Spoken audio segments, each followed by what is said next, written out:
The morning air in Afghanistan's Helmand province carried the usual mix of dust and tension that every soldier had learned to read like a weather report. For Staff Sergeant Marcus Chun of the Canadian Armed Forces, this particular October morning in 2017 felt different. Not because of the intelligence briefings or the mission parameters, but because of something he couldn't quite name, a feeling that today would matter in ways he couldn't yet understand. Chun had been a sniper for 8 years, long enough to know that exceptional shots weren't born from luck or desperation. They came from the perfect storm of preparation, opportunity, and circumstances that aligned maybe once in a career, if at all. As he methodically cleaned his rifle in the pre-dawn darkness, he had no idea he was about to make history, and then watch that history disappear. The Macmillan TC-50 rifle beside him wasn't just a weapon, it was a precision instrument that had taken him years to truly understand. Every scratch on its stock told a story. Every adjustment to its scope represented hours of practice and calculation. The .50 BMG rounds he would use today had been selected with the care of a jeweler choosing diamonds. Each bullet had been weighed, measured, and tested for the tiny imperfections that could mean the difference between success and failure at extreme distances. Chin's spotter, Corporal David Wright, was already studying the morning's wind patterns through his scope. Wright wasn't just Chin's eyes and ears. He was half of a two-man equation that had solved impossible problems before. Their partnership had been forged through countless hours of training and refined through real-world operations where mistakes meant lives lost. Winds shifting from a northwest at about 8 kilometers per hour, Wright reported, his voice carrying the calm professionalism that marked veteran operators. Temperatures rising faster than the forecast predicted. We might have some thermal issues later. The target area they were observing lay in a valley that seemed deceptively peaceful in the early morning light.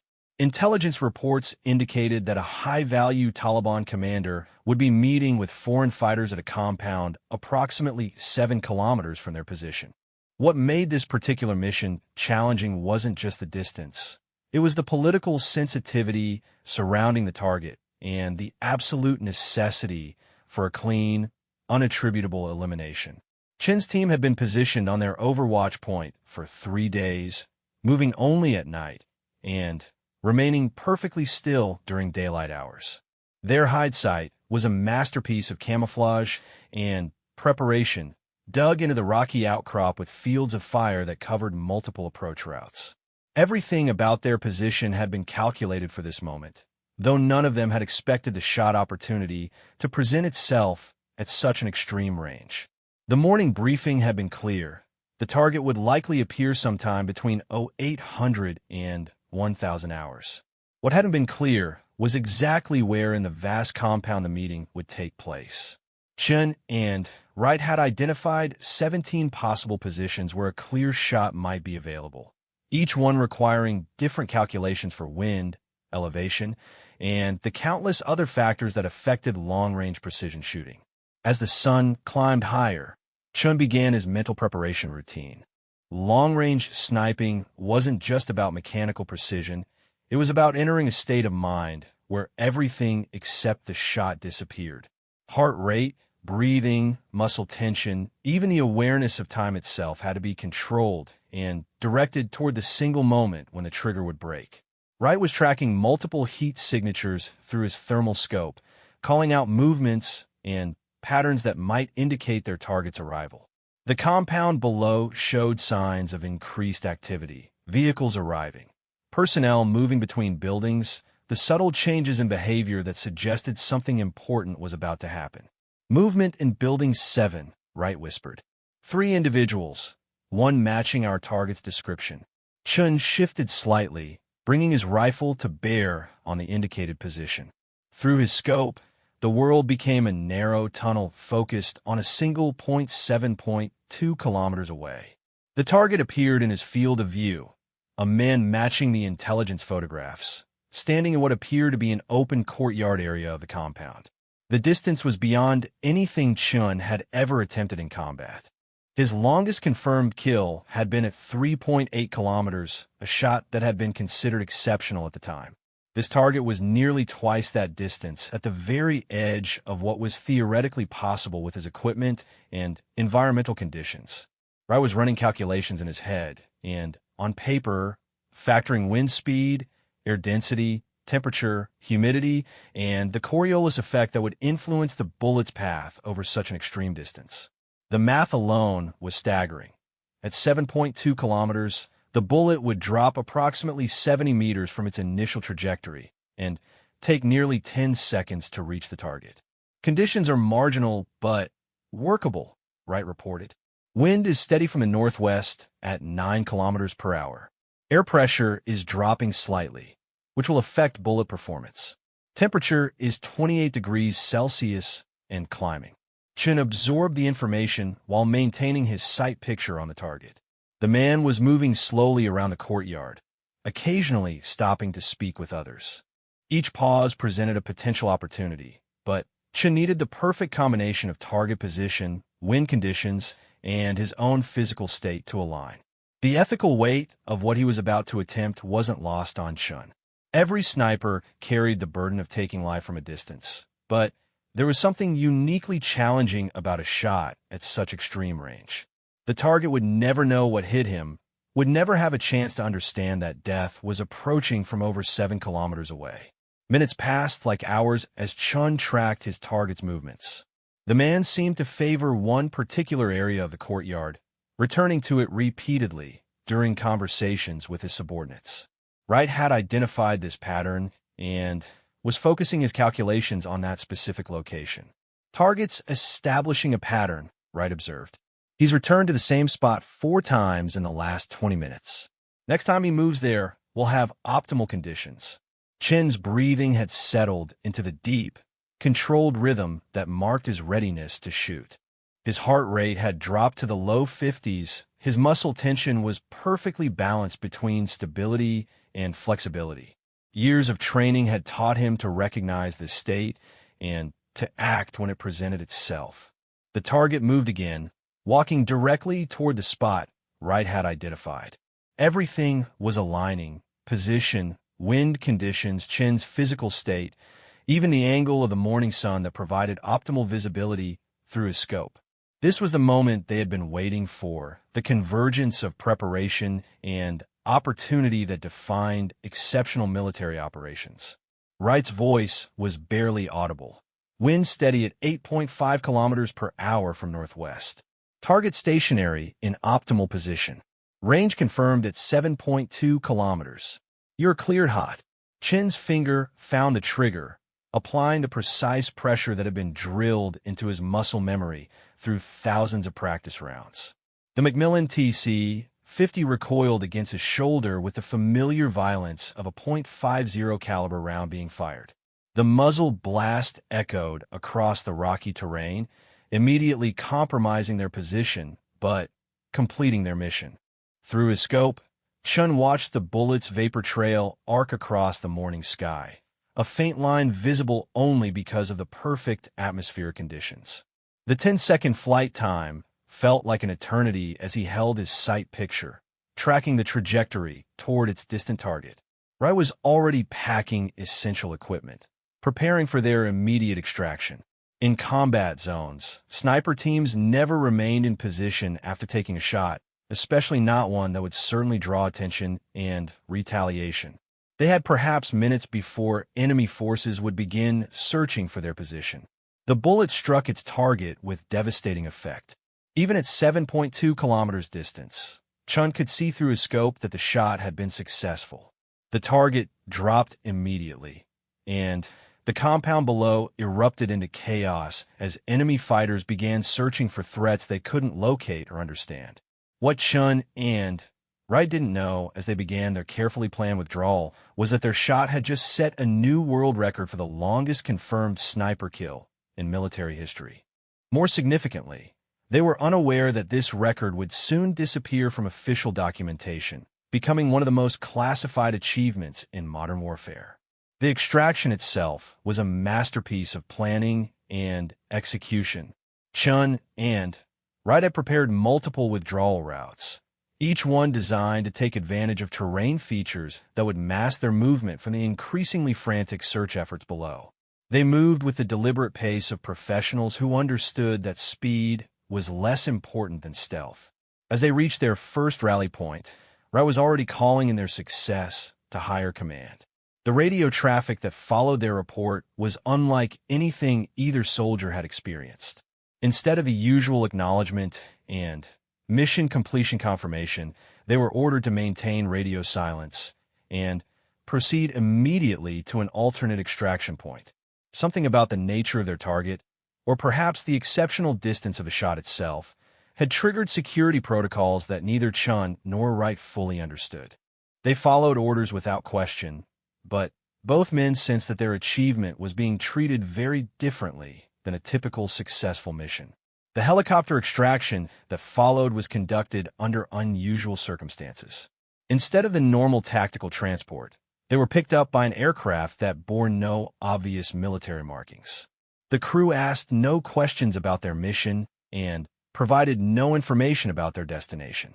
During the flight, Chin found himself replaying the shot in his mind, analyzing every factor that had contributed to its success. The wind conditions, the atmosphere pressure, the temperature gradient between his position and the target area, everything had aligned perfectly for perhaps the only time such a shot would ever be possible. Wright was equally reflective, reviewing his calculations and measurements to understand exactly how they had achieved what should have been impossible. The mathematical precision required for success at 7.2 kilometers was staggering, involving dozens of variables that each had to be calculated with near-perfect accuracy. What neither man could have predicted was that their achievement would soon be classified at the highest levels of government security. The shot they had just made would officially never have happened, despite being witnessed and documented by multiple military personnel. The debriefing that followed their extraction was unlike any either soldier had experienced. Instead of a normal tactical review conducted by their chain of command, they found themselves in a nondescript building being questioned by individuals whose authority was clear, but whose identities remained mysterious. The questions focused not just on the technical aspects of their shot, but on who else might have witnessed it, what documentation existed, and whether they had communicated with anyone outside their immediate chain of command. It quickly became clear that their achievement was being treated as a matter of national security rather than military success.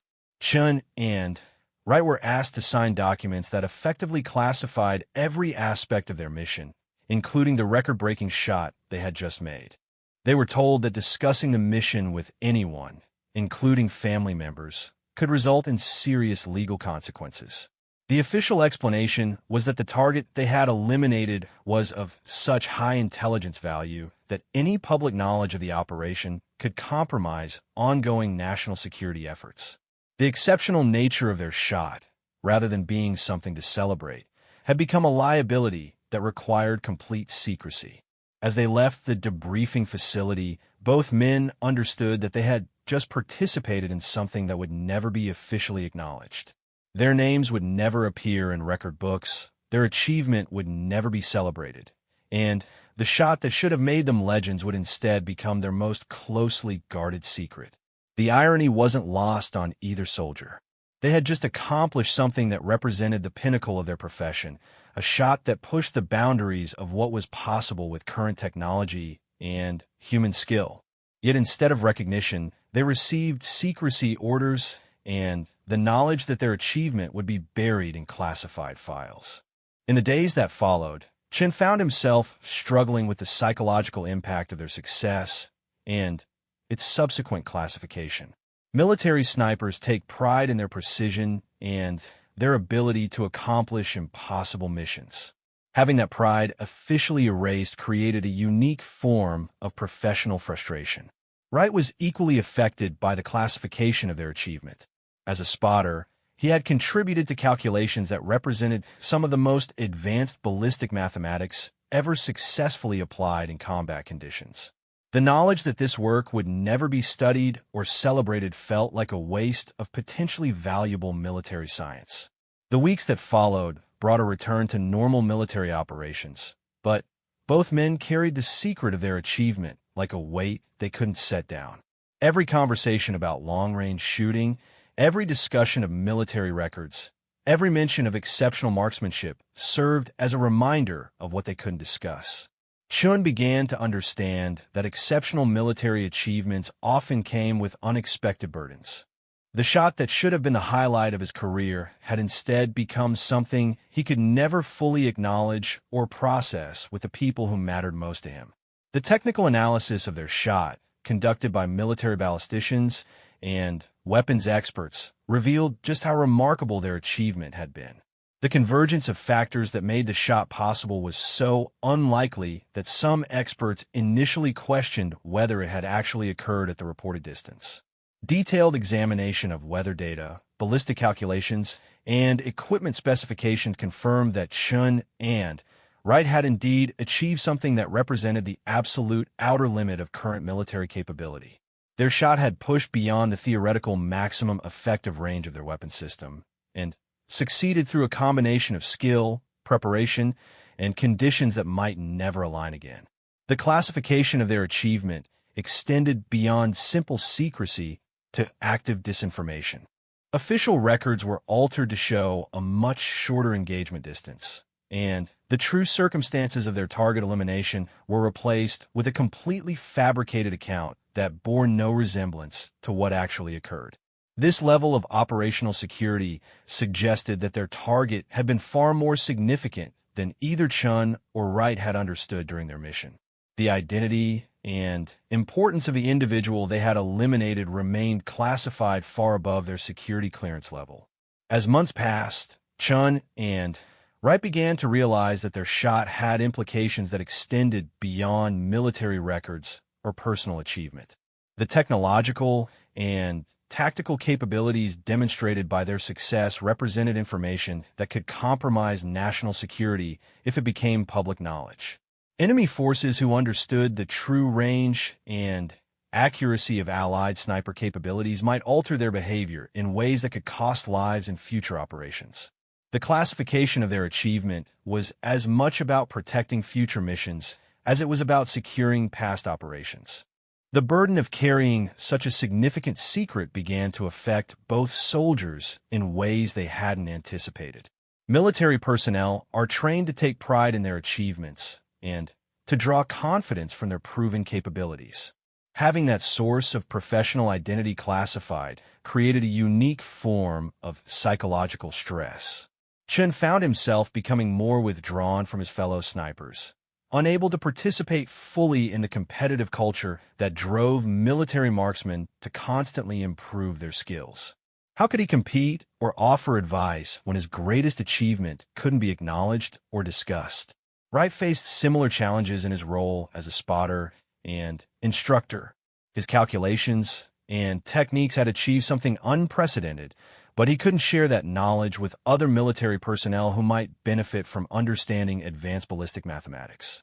The classification order that governed their silence was remarkably comprehensive, covering not just the details of their shot, but any discussion of the techniques, equipment modifications, or environmental factors that had contributed to their success. They were essentially forbidden from sharing any aspect of their professional development during that period. As their deployment neared its end, both men understood that they would be carrying this secret for the rest of their lives. The shot that had broken world records and pushed the boundaries of human capability would remain known only to a small group of classified personnel who could never acknowledge what they had witnessed. The return home brought new challenges as Chun and Wright attempted to readjust to civilian life while carrying the weight of their classified achievement. Family members and friends who knew about their military service naturally asked about their experiences, questions that couldn't be answered honestly without violating national security laws. The psychological impact of this forced secrecy was something neither man had been prepared for during their military training. They had been taught to handle the stress of combat and the responsibility of life and death decisions, but not how to cope with achievements that could never be acknowledged or processed through normal channels. In quiet moments, both soldiers found themselves questioning whether their shot had really been worth the price they were paying in secrecy and isolation. The pride and satisfaction that should have come from exceptional achievement had been replaced by a burden that seemed to grow heavier with time.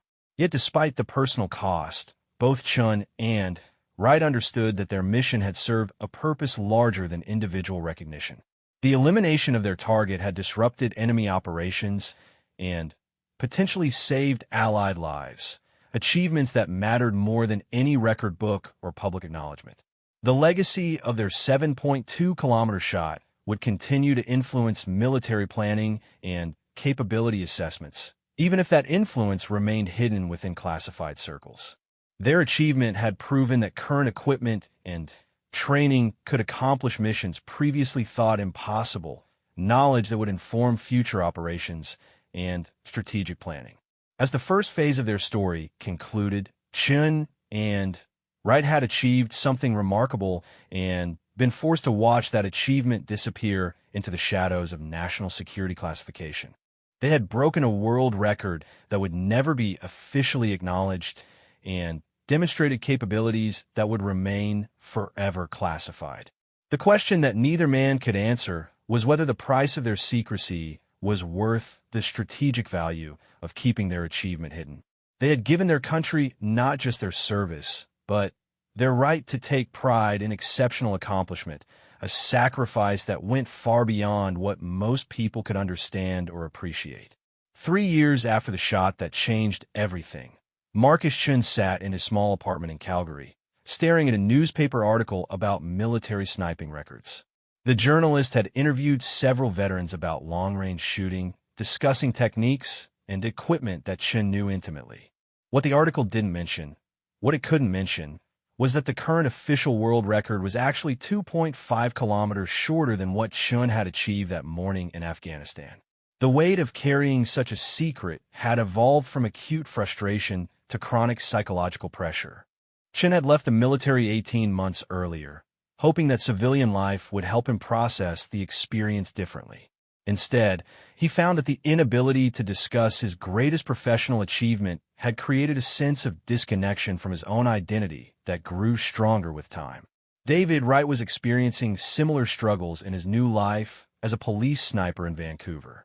The precision shooting required for law enforcement was technically less demanding than military operations, but Wright found himself unable to fully engage with his new role. How could he take pride in 800-meter shots when he had once calculated for success at nearly 10 times that distance? The classification order that governed their silence had become more complex over time rather than simpler. What initially seemed like a straightforward requirement to keep quiet about a single mission had expanded into a web of related restrictions that affected how they could discuss almost any aspect of their military experience. Chun discovered this when he attempted to write a general article about military training for a veteran magazine. The review process revealed that even discussing basic sniper techniques could potentially compromise classified information if readers understood the advanced applications. His article was rejected with suggestions for revisions that would have rendered it meaningless. Wright faced similar restrictions when he applied for instructor positions at police training academies. His military experience was his strongest qualification, but the classification orders meant he couldn't provide specific examples of his capabilities or discuss the advanced techniques that set him apart from other candidates. The bureaucratic machinery that maintained their secret had taken on a life of its own. Regular security reviews required both men to confirm their continued compliance with classification orders.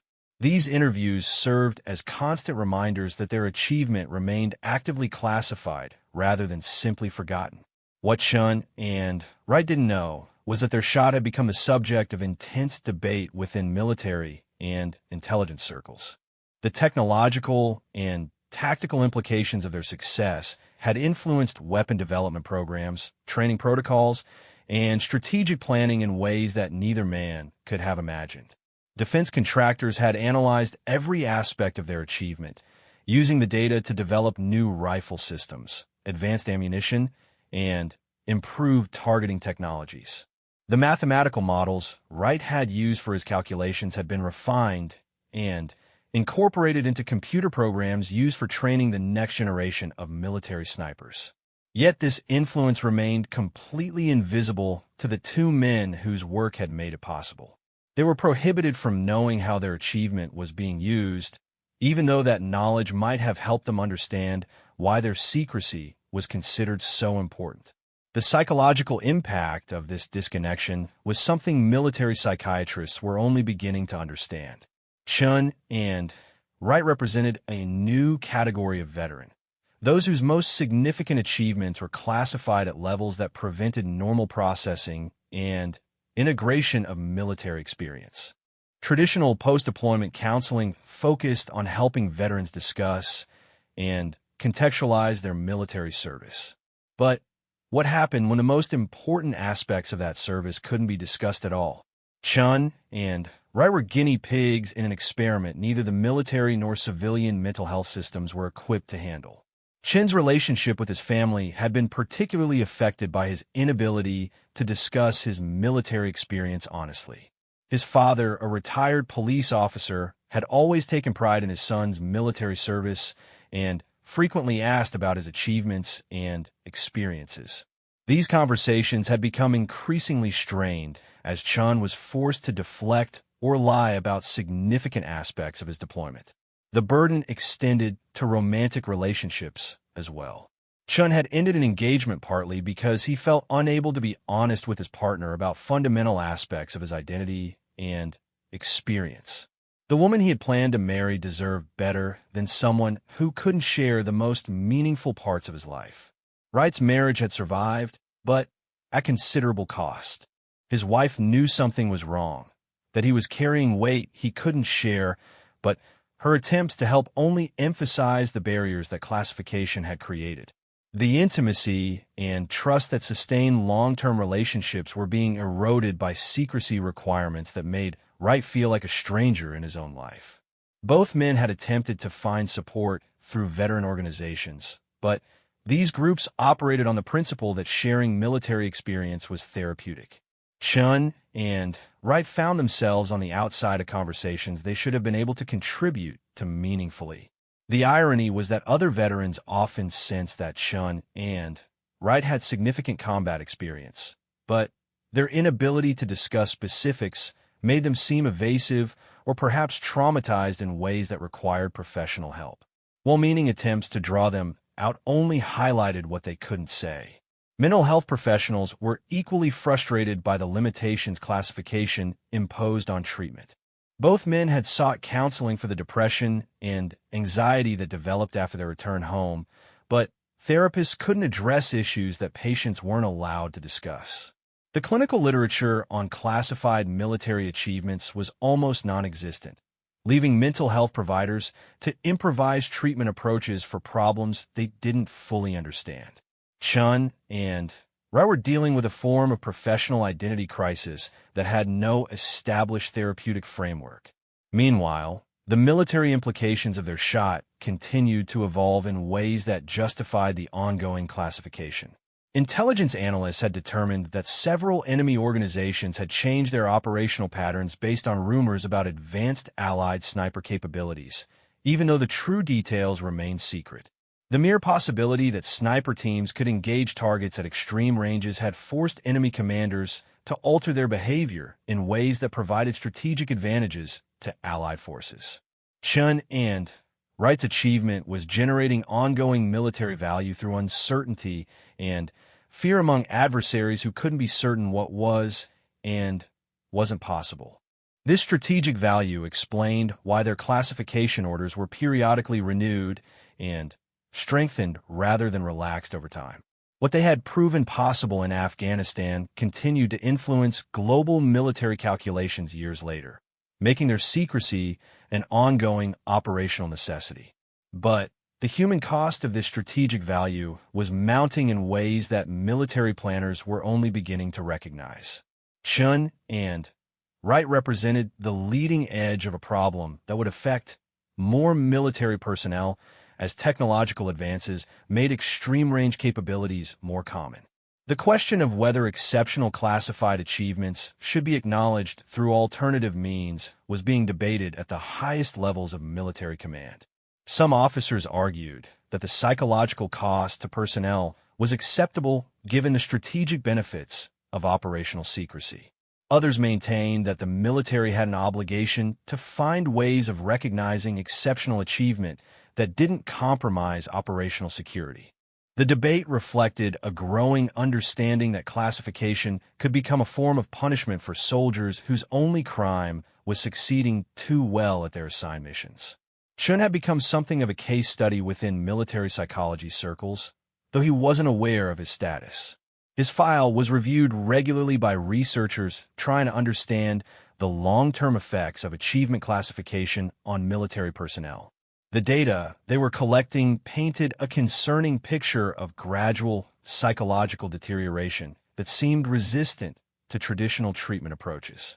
Chen's experience suggested that the human need for recognition and validation of achievement was more fundamental than military planners had realized. Wright's situation was being studied as well, particularly his struggles with transitioning from military to civilian law enforcement.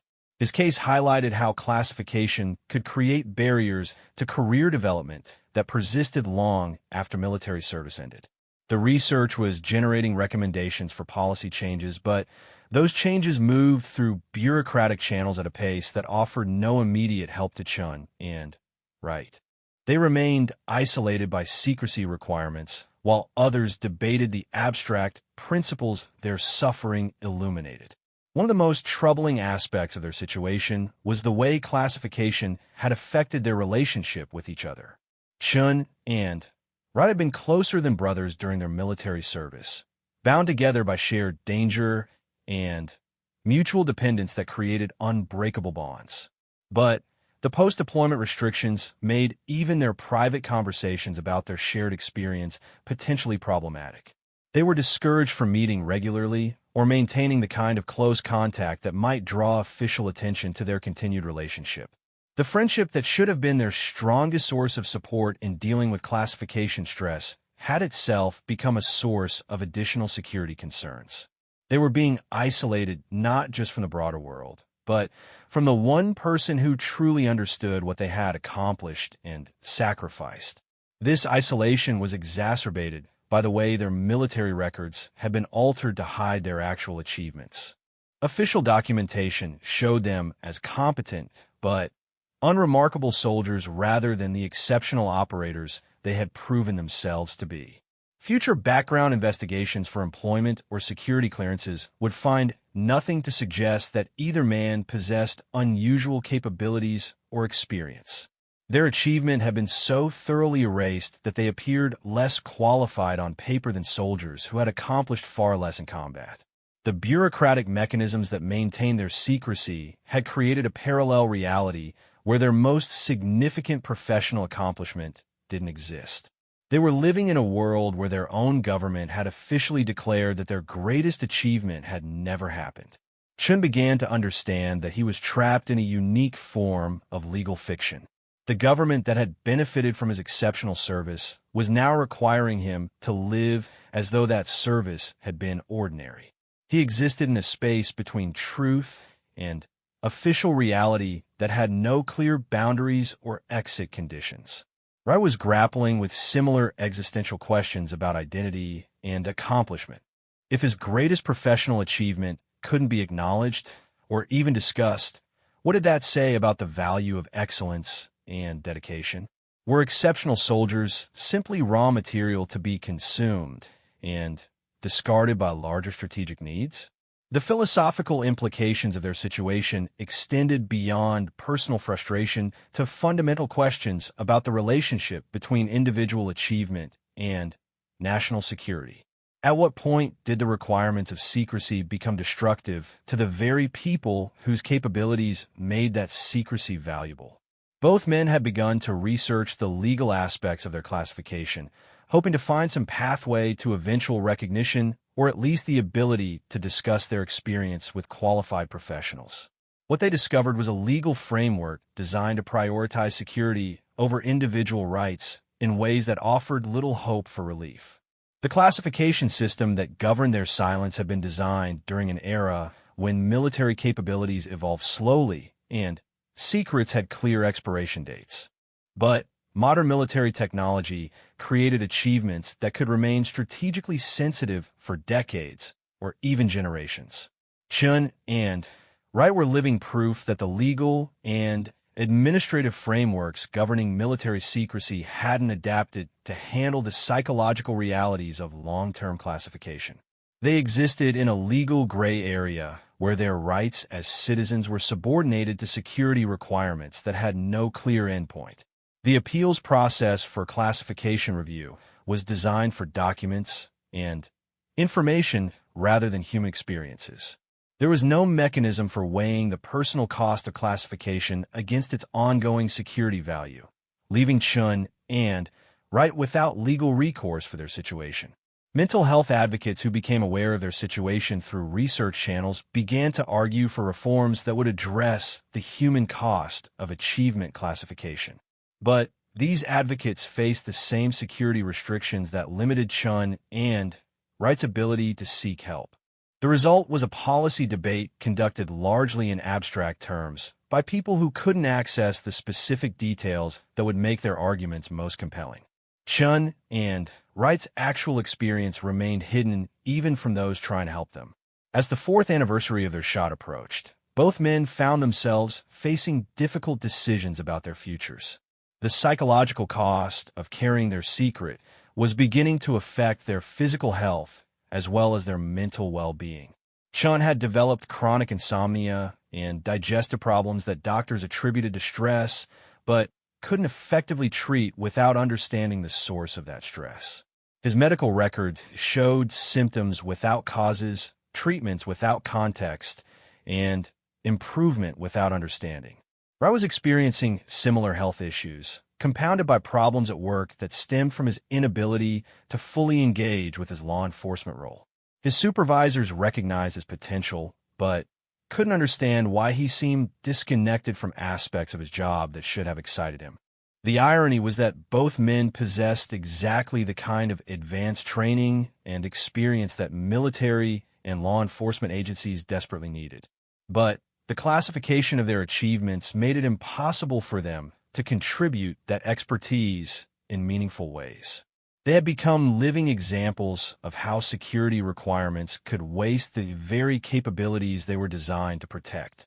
Their exceptional skills were being squandered by the same system that had created and recognized those skills in combat. The second phase of their story was reaching a conclusion that neither man had anticipated when they first accepted classification orders.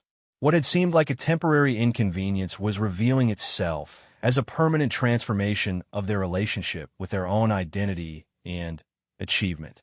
The shot that had made them legends in secret was destroying them in public, creating a form of success that felt indistinguishable from failure. They had given their country everything, including the right to remember and take pride in what they had accomplished. As they struggled to find meaning in lives that felt increasingly hollow, Chun and Wright began to understand that their real battle was just beginning. The shot that had taken 10 seconds to complete was going to take the rest of their lives to understand. 7 years after the shot that officially never happened, Marcus Chun received a phone call that would change everything again. The voice on the other end belonged to someone he had never heard of, but who knew details about his classified achievement that even Chin's own family didn't know. The caller identified himself as Dr. James Morrison, a defense analyst working on a government study about the long-term effects of achievement classification on military personnel. Mr. Chun, Morrison said carefully, "I'm calling because your situation has become part of a larger policy review. There may be opportunities to address some of the restrictions you've been living under, but I need to understand how those restrictions have affected you personally." The conversation that followed was surreal for Chun. For the first time since his debriefing 7 years earlier, he was speaking with someone who could discuss the details of his achievement openly. Morrison knew about the 7.2-kilometer distance, the environmental conditions, even the specific ammunition Chun had used. More importantly, he understood the psychological toll that carrying such a secret had taken. Morrison explained that Chun and Wright had become unwitting test subjects in an experiment that defense officials were only now beginning to understand. Their situation had revealed fundamental problems with how the military classified and maintained secrets about exceptional individual achievements. What happened to you, and Corporal Wright represents a new category of classification challenge. Morrison explained, previous generations of military secrets were mostly about technology or strategy. But modern warfare is creating situations where individual human achievements become classified at levels that create serious personal problems for the people involved. The study Morrison was conducting had identified 12 other cases similar to Chun and Wright's situation. Military personnel whose exceptional achievements had been classified to the point where they couldn't discuss, process, or take pride in their most significant professional accomplishments. The pattern that emerged from these cases was troubling. All 12 individuals showed signs of chronic depression, anxiety, and social isolation. Several had experienced significant career problems, relationship failures, and ongoing health issues that seemed directly related to their inability to process and integrate their classified achievements. What made Chun and Wright's case particularly significant was the extreme nature of their achievement and the length of time their classification had been maintained. They represented the most severe example of a problem that defense officials were beginning to recognize as a serious threat to military morale and effectiveness. Morrison's study had been commissioned after several high-ranking officers raised concerns about the unintended consequences of achievement classification. The military was beginning to understand that creating secrets about individual excellence could be counterproductive if it destroyed the very people whose capabilities made secrecy valuable. The political implications of this realization were complex. Acknowledging that classification could harm military personnel required admitting that current policies were flawed. But continuing those policies risked losing exceptional soldiers to psychological damage that could have been prevented. Chen's conversation with Morrison was the first step in a carefully orchestrated process designed to address these concerns without compromising ongoing security requirements.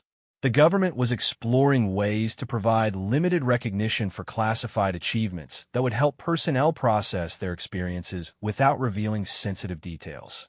Wright received a similar call from Morrison the same day. For both men, the opportunity to discuss their situation with someone who understood its full implications was emotionally overwhelming. They'd been carrying their burden alone for so long that they had almost forgotten what it felt like to be understood. Morrison's research had revealed that the strategic value of Chun and Wright's classification was beginning to diminish as military technology evolved and enemy capabilities changed. The shot that had seemed so revolutionary 7 years earlier was now within the theoretical range of several Allied sniper systems. More importantly, the original target of their mission had been part of a network that had been largely dismantled through subsequent operations. The intelligence value that had justified their extreme classification was no longer current enough to require absolute secrecy. This evolution in strategic circumstances had created a window of opportunity for policymakers to address Chun and Wright's situation without compromising national security. Their case could serve as a test for new approaches to handling classified individual achievements. The process Morrison outlined was complex and would take time to complete, but it offered the first realistic hope Chun and Wright had experienced since their original mission. They might not receive full public recognition for their achievement, but they could potentially discuss it with qualified professionals and receive appropriate mental health support. The bureaucratic machinery required to implement such changes was formidable. Multiple agencies would need to coordinate new policies, and legal frameworks would need to be developed to balance individual welfare against security requirements. But the human cost of maintaining current policies was becoming impossible to ignore. Chun and Wright's deteriorating mental health represented a significant waste of military investment in training and development. The government had spent hundreds of thousands of dollars creating their exceptional capabilities, only to watch those capabilities atrophy under classification stress. Morrison's study was documenting these costs in ways that made compelling arguments for policy reform. The financial analysis alone showed that the psychological damage caused by extreme classification could exceed the strategic value of maintaining secrecy in many cases. More importantly, the research was revealing that current classification policies were creating perverse incentives that discouraged excellence in critical military roles. Why would exceptional soldiers continue to excel if they knew that success might result in decades of enforced secrecy about their achievements? The preliminary findings from Morrison's research were already influencing how new classified achievements were being handled. Recent cases were being managed with greater attention to the psychological welfare of the individuals involved, though these changes came too late to help Chun and Wright directly. As Morrison's study progressed, Chun and Wright began to understand that their suffering had contributed to changes that would benefit other military personnel in similar situations. Their sacrifice was generating value beyond the original strategic purpose of their mission. This realization provided some measure of comfort to both men, though it couldn't restore the years they had lost to enforced isolation and secrecy. They had paid a price that helped others avoid similar costs, but that price had been extracted without their knowledge or consent. The ethical implications of using military personnel as unwitting research subjects were not lost on Morrison or his colleagues. The government was grappling with how to address past injustices while implementing better policies for the future. Chun and Wright were offered compensation for their participation in the classification study, though no amount of money could restore what they had lost. More valuable was the opportunity to contribute to policy changes that might prevent other exceptional soldiers from experiencing similar isolation. The process of documenting their experiences for Morrison's research was itself therapeutic. For the first time in 7 years, Chun and Wright could describe the full scope of their achievement and its aftermath to someone qualified to understand and appreciate what they had accomplished. Morrison had assembled a team of military psychologists, legal experts, and security professionals to develop comprehensive recommendations for reforming achievement classification policies. Their work was being conducted at the highest levels of government, with input from defense officials who understood the strategic implications. The challenge was creating a system that could protect legitimately sensitive information while allowing exceptional military personnel to receive appropriate recognition and support.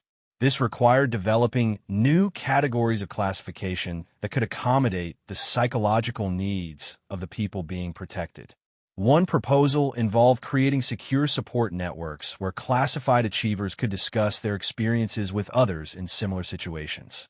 These networks would operate under strict security controls, but would provide the peer support and professional validation that traditional classification denied. Another recommendation focused on providing enhanced mental health services specifically designed for personnel dealing with classified achievements. These services would operate with appropriate security clearances and specialized training to address the unique challenges such situations created. The legal framework governing these changes was particularly complex, requiring new legislation that balanced individual rights against national security requirements. The process was slow and politically sensitive, but it was moving forward with support from military leaders who understood the human costs of current policies. Chun and Wright found themselves at the center of debates about military culture, individual rights, and the proper balance between secrecy and recognition. Their case had become a symbol for broader questions about how democratic societies should treat the exceptional individuals who serve in their defense. The media attention surrounding Morrison's study was carefully managed to protect ongoing classification requirements while highlighting the policy issues at stake. Chun and Wright's specific situation couldn't be discussed publicly, but their case provided concrete evidence for abstract arguments about military personnel welfare. Military advocacy groups were using the study findings to push for broader reforms in how classified achievements were handled. These organizations argued that current policies violated the military's fundamental obligation to care for the personnel who served with exceptional distinction. The response from defense officials was cautious but increasingly supportive of reform efforts. The strategic value of maintaining exceptional military capabilities required addressing the factors that could drive talented personnel away from critical roles. As Morrison's study neared completion, Chun and Wright began to see signs that their long ordeal might finally be approaching some form of resolution. The changes being proposed wouldn't restore what they had lost, but they might provide a framework for moving forward with their lives. The preliminary recommendations included provisions for limited disclosure of classified achievements under controlled circumstances, enhanced support services for affected personnel, and regular review of classification decisions to ensure they remain necessary and proportionate. Most importantly, the study recommended creating formal mechanisms for weighing the human cost of classification against its security value. Future decisions would need to consider not just the strategic implications of disclosure, but the psychological welfare of the individuals being protected by secrecy. Chun and Wright were invited to participate in the development of these new policies, providing first-hand insight into how classification affected exceptional military personnel. Their expertise was finally being recognized and utilized, even if their original achievement remained officially secret. The irony was that their contribution to policy reform was generating the kind of professional satisfaction and recognition they had been denied for 7 years. They were making a difference in ways that honored their military service while protecting the security interests their classification had served. As the 8th anniversary of their historic shot approached, Chun and Wright found themselves cautiously optimistic about the future for the first time since their return from Afghanistan. The weight they had been carrying wasn't lifting, but it was being shared by people who understood its significance. Morrison's final report would recommend significant changes to military classification policies, using Chun and Wright's case as primary evidence for the need for reform. Their sacrifice was contributing to improvements that would benefit military personnel for generations to come. The shot that had made them legends in secret was finally generating the recognition they deserved, even if that recognition came in forms they had never expected. They had achieved something remarkable, suffered for that achievement, and then used their suffering to help others avoid similar costs.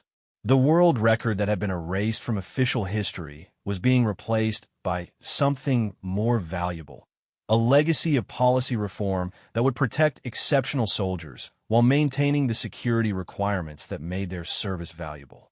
Chun and Wright's story was ending not with public recognition of their marksmanship, but with private satisfaction that their experience had contributed to meaningful change. They had served their country twice, once through exceptional military achievement, and again through enduring the consequences of that achievement with dignity and purpose. The 7.2-kilometer shot that broke the world might have vanished from record books, but its impact was being felt in ways that neither Chun nor Wright could have imagined when they took their positions in those Afghan mountains. Their achievement had changed not just military capability, but military policy, creating a legacy that would outlast any record. In the end, perhaps that was the real victory. Not the individual recognition they had been denied, but the systemic improvements their sacrifice had made possible.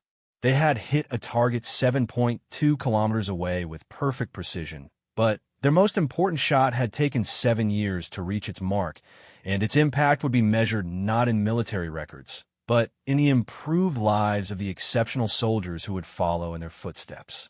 The shot that vanished had finally found its true purpose, not as a record to be celebrated, but as a catalyst for change that would honor all who serve with exceptional courage, skill, and sacrifice.